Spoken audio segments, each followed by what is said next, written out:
Today, we get to do B-Movie 2. Thanks a lot. It is requested from Clorox Corner, who says, B-Movie 2 screen to screen?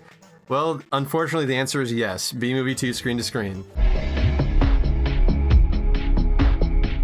Hello, everyone. Welcome back to Screen to Screen. I'm Andrew, and this is Chris. Hi. We had to watch B-Movie. My quick take is actually wasn't as bad as I thought it would be. It's not a good movie. It's not very fun to watch, but I thought it was going to be just unwatchable, but it's just kind of mediocre. My quick take is it's as bad as I thought it would be. Yeah, I don't know. Maybe I had worse expectations. I knew it was going to be a boring, forgettable, not great movie. The thing is, I didn't think it was going to be boring, forgettable. I thought it was going to be oh, cringy, terrible, oh, I hate this. But it was just kind of okay, whatever. You see, if it were that kind of terrible, I would have been excited to watch it. I guess I that's love true. watching terrible movies. I don't like watching boring movies. I guess that's a good point. Well, maybe the sequel, B-Movie 2, will be a better movie. I think it will be a better movie. Okay. No longer will this be a B movie. We're making this a S-rank movie. Yeah, right. We're gonna improve the score a little bit. I think maybe what we should do is just for people who haven't seen the B movie and don't want to see the B movie, maybe just a quick overview of what this is. God, that's fine, I guess. I mean, you got Barry B. Benson, this pixelated nightmare. He's Jerry Seinfeld. And he lives in a bee world. He doesn't like that every day is the same, and he's got to do his bee job. And from birth to grave, bees are, which is a week long for bees. Yeah. No, they do mention that pretty much. They're given a single job, and they work it until they die. So he wants to do something different, and he goes out into the human world, and he meets this lady who he kind of falls in love with, which is very strange. God, the human-bug romance is really uncomfortable. It's very weird. And then he realizes that humans are stealing the bees' honey, and so he takes the human race to court, and then he wins the case, and then there's no more honey for people, and all the bees get the honey, and now the bees don't have any work to do because they have all the honey. All the plants die. Bees aren't doing their job, and with no bees, there's no flowers, and no one likes that. And so the bees all have to get back together. There's the last flowers on Earth in the Rose Parade, and they friggin' save the world by pollinating everything. They pollinate the heck out of it. And that's pretty much it. That's the B movie. Well, the first thing about B movie 2 has to take place very close to B movie 1 because Barry's he'll be dead. Day for a bee is roughly. They make it seem like a year, even though it's not quite. It's a year and a third, because didn't he go? It was 3 days in college, right? Yeah, he had 3 days in college. So it's 1.3 days. And then he took a day off. He took a day off to find himself. So my thing is, Barry goes through several roles throughout the movie. At first, he's a young man about to get a job. But then he breaks out and he becomes a pollen jockey for a day. Mm-hmm. But when he discovers that humans sell honey in a store, he becomes an investigative man. He starts hunting down the truth behind all this. And then he becomes a lawyer. I'm thinking we pick up a few days later, colony collapse. We have all these bees, mass die-outs. He is a grizzled old detective. His law firm kind of collapsed because there were no other bugs looking to sue. Collapsed in a few days. In a few days, it just went to hell. It was an idea that didn't really hash out. Yeah, he's a grizzled alcoholic now. He's drinking mead every day. Nice. I like that. Yeah. That lady who was always drunk on set died. Yeah. I'm actually trying to look up the character names so we have something. I guess Vanessa is her name? Yeah, Vanessa. Vanessa Bloom, because she's a florist. It's very good. I'm gonna go with maybe she dies. So she dies 2 days after the events of B movie? Yes. Oh my god. I'm going real dark. Okay. All right. He's grizzled. He has nothing going for him. But he's watching his family and friends die out, and he needs to do something about it.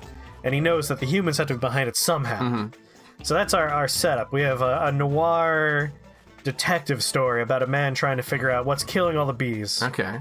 Jumping ahead a little bit here, I'm thinking the villain's going to be John Goodman's character coming back for revenge. You think? Okay. He's trying to restore revenge. He wants God's order to be restored. He screams that in the movie, you're upsetting God's will. If you want to have the villain comes back as a good guy, we have the muscular Patrick Warburton character. Okay, yeah. with Vanessa dead, maybe he's looking to make amends. He wants to honor her memory. He can come back in. Can I? I don't know how close, like, if we want to make this like actually B-movie 2, or if we want to like goof this up so much that it's not.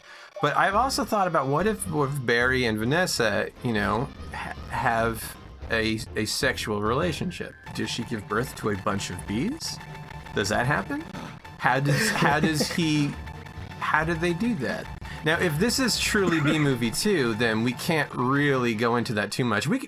I mean, the movie's weird. We could have them have kids. We just can't see it happen. Yeah, we definitely can't see that happen. That's not. If they have kids, like, are they part human, part bee? I don't know if the world's ready for that. I mean, I'm not ready for that. I mean, he's got to like pollinate her and stuff. I guess that's part of the. I don't know if you're ready for this, but I got 2 words for you. Mm-hmm. Cinematic universe. Oh my! And here's my pitch. I know you love those. Who's that in Central Park? But it's Z from Ants. It's the same universe. DreamWorks Insects Cinematic Universe. All right. Like, whatever the plot of this, maybe the ants have a stake in this too. And I don't know if it takes place in the same timeline, because, man, Z has got to be long dead at this point, and probably for the best, because he was voiced by Woody Allen. We probably don't want to bring him back. Oh, you definitely don't want to bring back Woody Allen. I imagine you can mix those together, because we have this, like, super religious lawyer nut who wants revenge on the bees for upsetting God's will, as he put it in the movie. And I guess one way you could do that is, weren't the bad guys in that movie locusts? In Ants? In Ants, I think I believe. Was it locusts or grasshoppers? I believe you're thinking of Bug's Life now. Damn it! I believe they were termites. That's a little bit disappointing, because Bug's Life makes it a lot easier with that whole locust thing and the plagues. Well, those were grasshoppers. Yeah, grasshoppers, locusts. What's the difference? His name was Hopper. Yeah, locust hop. And that was Kevin Spacey, and we probably don't want to bring him back either. No, I wouldn't bring him back. Oh man, so many insect movies are just unusable now. We never really follow through with the implications of a world where people know that all insects can talk. Yeah, that's another thing. Like, that's gonna mess with society. And not even just insects. Like, one of the darkest jokes that they really glazed over in this movie, where a cow walks in, and it's like, I never see any of the money from cheese and milk. Yeah. I feel like a piece of meat, and it's like, you can talk about how these cows are in death camps. I know, that really, like, it's not just insects, it's everything can Which talk. is perhaps too dark. It's too dark. So this is a brand new world now. Like, things are different. Like, I know it's just a few days later, so maybe things don't change too much, but man, this is like, there'd be like riots in the streets, people who never thought they would be vegan, all of a sudden would be, where like the food industry, like everything's been turned on its head in just a matter of days. Maybe there's like a bit of a global colony collapse for like every species. A bit of like a food infrastructure collapse. Yeah, and it's the bees who have had experience with colony collapse already, who kind of know what to do about this. Because we as humans, we don't know what causes colony collapse. But the bees, they've been through this already, and maybe Barry's colony has already. It's sort of like the Great Depression for them. Like oh yeah, we did colony collapse back in the aughts, you know, like it was just a few years ago for them. Want to go in a really dark direction where he is a detective working for people to stop animals from getting out of line. Ooh. Like kind of like a weird enforcer type, like a dairy farm who'd be like, hey, we have this real problem. And he could step in and... Oh, man. Like, it's a movie about him realizing that, you know, hey, he messed up the first time, but it doesn't mean he's always gonna be wrong. Like, maybe these animals don't deserve to die. Oh, God. Maybe it's this sort of like Fahrenheit 451 where he's got blood on his hands now and he's got to undo this. Yeah. Like it's a dystopia. He could be working with that gross lawyer from Oh, yeah. And then like Matthew Broderick, what happened to you, Barry? Yeah. Or even better, like you wanted to bring back a villain as a good guy, like the big strong guy looking after like Vanessa's memory could be like, Barry, you gotta stop. Do you know what you're doing? Like they're friends now. Like it's been a few days and it's been a few days. he's since moved on. His wife has just died, and he's like now best friends with this bee. So it seems like we're probably pushing this in a direction where this is not a canonical sequel. I feel like it might be just a bit too far for. The only way we can make a canonical sequel is if it's another dumb comedy. The thing is, I think to be realistic, I think the colony collapse idea would be the true sequel to this. Very simple. But they have to solve this problem where everyone in the hive is like leaving for whatever reason, and then in the end they fix it. Like I feel like Colony Collapse is an actual viable plot for the real sequel to this movie. But I'm not looking to make a real sequel. I'm looking to make a dark noir. It's fun to chase these fun. Because there's never going to be a B movie 2. All right. This is the world that we live in, where animals and animals are having people jobs now. Ooh. Like, that's the thing. You have, like, the cow working in an office, and then maybe you got Barry being an exterminator. He's like a bounty hunter. It's like backdoor deals. It's not like, it's not an exterminator like, oh, I'll call the exterminator. It's sort of like, I know a guy. He'll get rid of those insects for you. Like, we're looking at a world now where cows can talk and have feelings and probably don't want to be slaughtered for food. Right, yeah. All meat. That's all meat in the world. Yeah, meat's gone. You're probably going to have a lot of people that don't like that. Yeah. The burger industry is a very... Oh, yeah. Like the Dairy Council, like there's all these different groups that depend on animals being a subservient source of food. I'm sure we can go somewhere dark with that. The thing is, like, I imagine that kind of stuff would be in, like, the cold open, where it's sort of like it's got this sort of, like, dystopian cold open. It's like, the day after we won that case, the world changed. Oh, I like that a lot, because it could be like this big montage implying years are going by, and like the calendar doesn't change. It's just someone crosses off a day. And it's like the beginning of Watchmen. Yeah. Where it's like this montage of all this like carnage. And it's like and then on Tuesday of that week, we begin our story, and like Barry's like all gray. Maybe here's a fun, like, sort of an Act 3 sort of situation. Maybe, like, the lowest point is, like, Barry, he's doing the plot, whatever, and then, like, whoever the bad guy is, it's like, Barry, you have a son. And, like, that's when he finds out, and it's, like, this horrifying bee-human hybrid, but he loves him, and he's got to save him or something. I love my kid. He's a horrible mutant. I love him. I actually don't know if the true sequel would be about Colony Collapse. What would you think a true sequel would be? I imagine a true sequel would pick up pretty immediately after the events, so I think it would be about him being a bug lawyer helping other animals. Probably, yeah. Because you would probably have a number of like smaller cases that are Act 1. I mean, this could be a show, really. It really could. It could just be like, Barry Benson, attorney at law. Yeah, like animal trials. Like, I mean, that's there's a lot of meat on those bones. But like, imagine you could have a bunch of smaller cases like mosquitoes versus people. Like, you guys keep on slapping us. All we want to do is eat.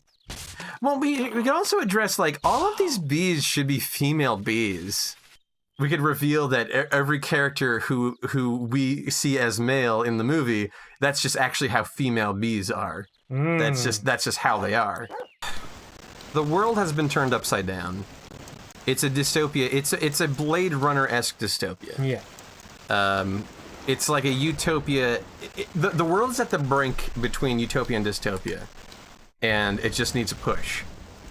And Barry is that push. His decision at the end of this movie decides, is this going to be like a Star Trek like future, or is it going to be a Blade Runner Soylent Green? You can have a lot of fun with that. Like, the movie could be him kind of stuck in the middle. Like, there are humans trying to take advantage of him because they know he's a figurehead. Right, yeah. And they want to maintain the status quo, push it in like more of a dystopian direction.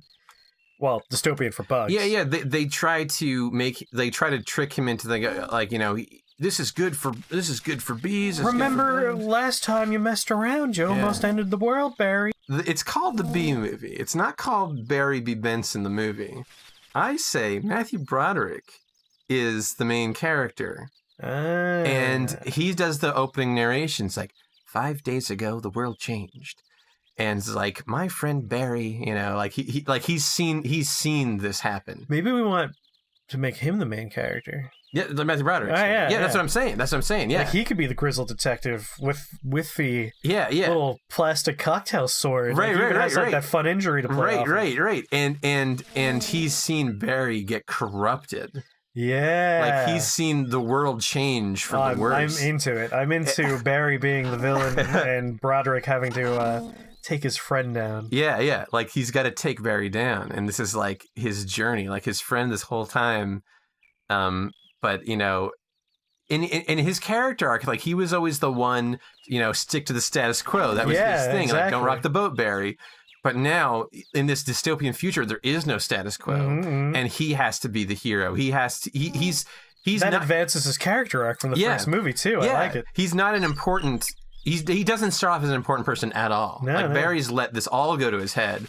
But what's his name? I don't even know his character's name. It doesn't matter. It's probably like Sting or Buzz or Well, it can't be Sting because Flippy we had that Wing joke. Boy. Yeah. So Adam the Bee. And so he's got to save the world. He's you know he's at the precipice of the new world here, and he's got to be that detective.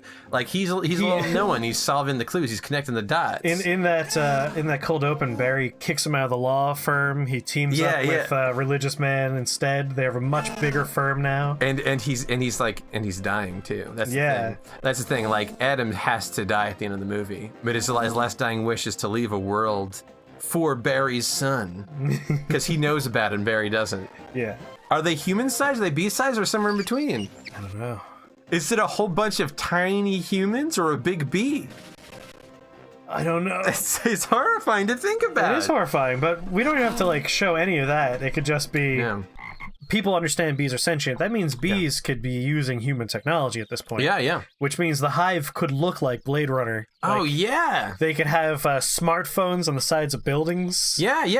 Oh, boy. I mean, it's still a week later, so it's not... Well, that's why I'm just thinking, like, a smartphone on the side of the building. Like, yeah. Not like, wow, they took human technology and advanced it. They're literally just slapping human tech on their buildings to make it look Blade Runner-esque. Right. I suppose that would be what does the world look like when you have a week to make a dystopian future, a cyberpunk future?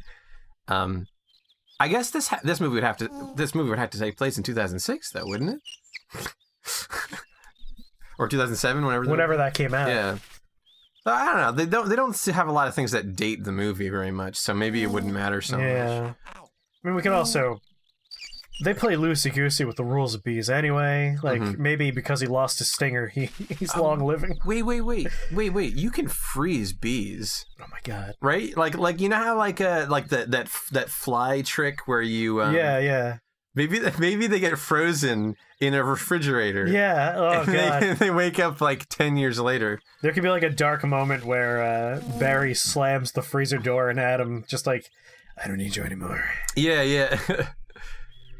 No, Barry, how could you do this? And then Patrick Warburton is cleaning out the freezer, like, oh, what's this? It's a bee in my freezer. Bee Movie 2018. Bee Movie. That's what it's called, because it's the dystopian future. Bee Movie : 1 week later. Well, are we doing the Frozen or like? Because it all depends. Because it really does depend. Because the thing is, if we freeze him and he wakes up in 2018, that's 10 years later. That's generations of bees. That's the far-flung future for a bee. That could be pretty funny. That could be really good. My God, everyone I know is dead. But then who gets frozen? Is it Barry and Adam, or is the memory of Barry? It has like the memory of Barry, like has that been corrupted? Like maybe he never was corrupt, but are using him to do bad things in his name? I don't know. I don't know. There's so much potential here when you open up this. Like, I didn't expect our session to go this way. That the end of the movie opens up a very weird future. Yeah. Like, they really just kind of gloss over that for a joke, but it really changes things. It very much does. That one cow changes everything. Like, if this was like an episode of Film Theory, Matt Pat would be like, this one cow changes everything. It does, though. It does. When it was just insects. Yeah. That's so much different. Like, yeah. We don't really have our world would collapse if all food suddenly was a problem, especially when so many industries have lobbying power. I like the idea of it being Adam. Like, Okay. he doesn't have a stinger anymore. So Barry's dead then. Yeah, I Okay. think Barry's dead. He's this memory.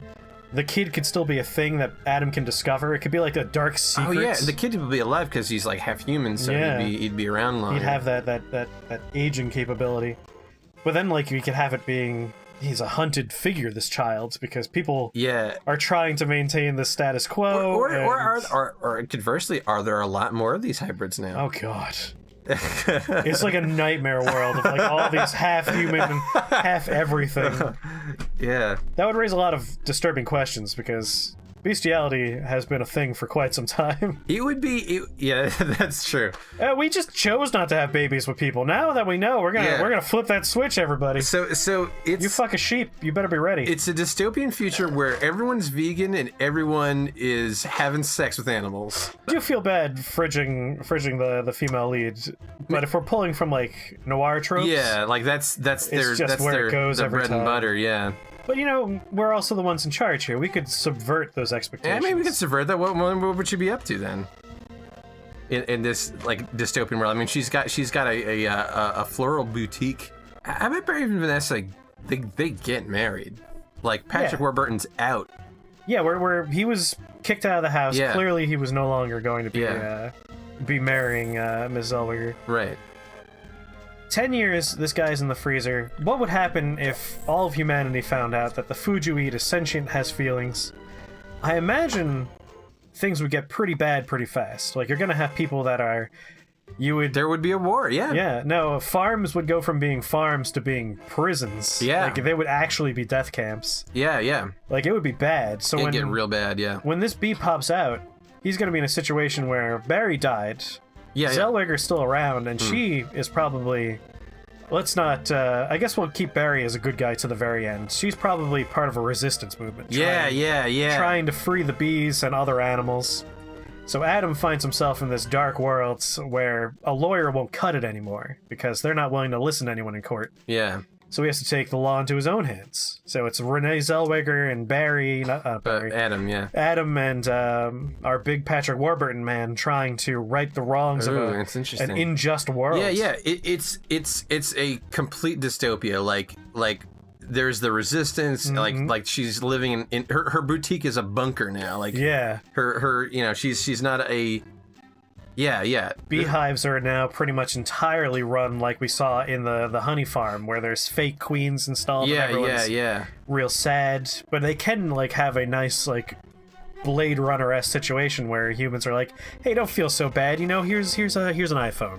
Yeah. Right. So they have like these futuristic cities, but everyone is basically a prison in this futuristic city. So it's Yeah. a story of like uprising and trying to turn the tides of society. Yeah.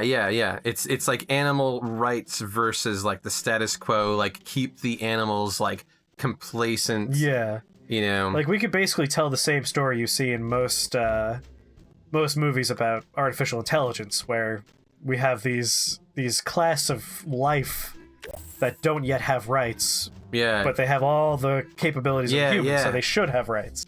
Adam gets frozen for maybe accidentally, just kind of like flies in there and accidentally gets frozen or whatever. I don't know what happens. Maybe it seems like it's an accident, but someone does it, or maybe like Barry does it to keep him safe for some reason. Oh, that could be really good. Like Barry has seen the writing on the wall. Adam came to visit.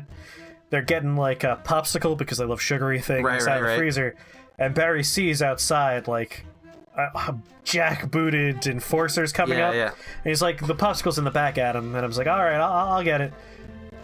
I'm sorry, Adam. I hope there's a better tomorrow for you. Yes. Barry, no! Oh, I love it. Yeah, and he's like frozen in an ice cube, like Han Solo and Carbonite. Yes, exactly.